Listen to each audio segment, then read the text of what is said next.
শিক্ষা, ঐক্য, প্রগতি স্লোগানকে সামনে রেখে কুষ্টিয়ায় কুমারখালীতে জাতীয় বিপ্লব ও সংহতি দিবস উপলক্ষে আলোচনা সভা র্যালি অনুষ্ঠিত হয়েছে।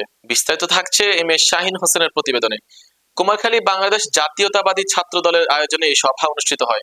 উক্ত অনুষ্ঠানে সভাপতিত্ব করেন সোহানুর রহমান সোহান, সঞ্চালনায় ছিলেন অপু।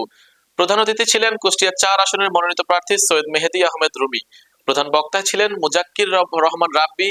বিশেষ অতিথি ছিলেন অধ্যাপিকা সৈয়দা ফাহিমা বানু সহ মোহাম্মদ ইব্রাহিম হোসেন সহ আরো অনেকে এবং কুমারখালী থানা বিএনপির অঙ্গ ও সহযোগী সংগঠন নেতাকর্মীরা উপস্থিত ছিলেন।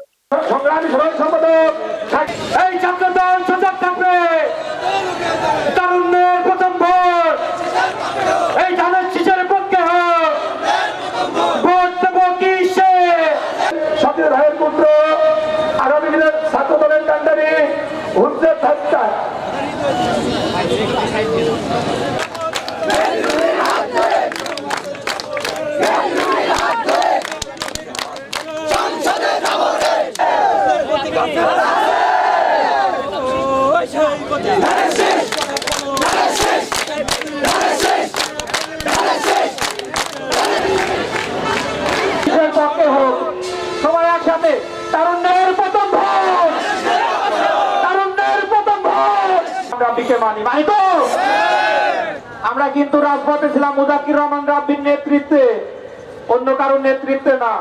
এই কথাটা আমরা ছাত্রদল মুখ ফুলিয়ে বলতে পারি। এখন যেমন মুজাক্কির রহমান রাব্বির নেতৃত্বে রাজপথে আছি, ভবিষ্যতেও থাকবো ইনশাআল্লাহ। বিপ্লব ও সংহতি দিবস উপলক্ষে কুমারখালী উপজেলা ছাত্রদল কর্তৃক আয়োজিত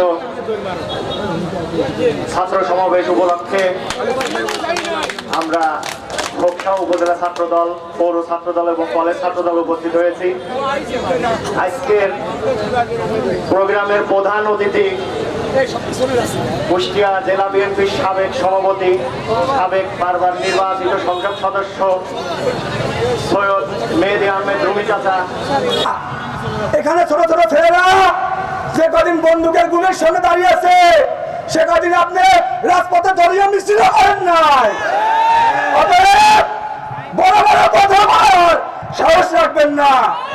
বালু দিয়ে কখনো সমুদ্রে যেমন ঠেকানো যায় না, তেমন ছাত্রলীগ ভাড়া করে এনে ছাত্র দলকে কখনো ঠেকানো যায় না।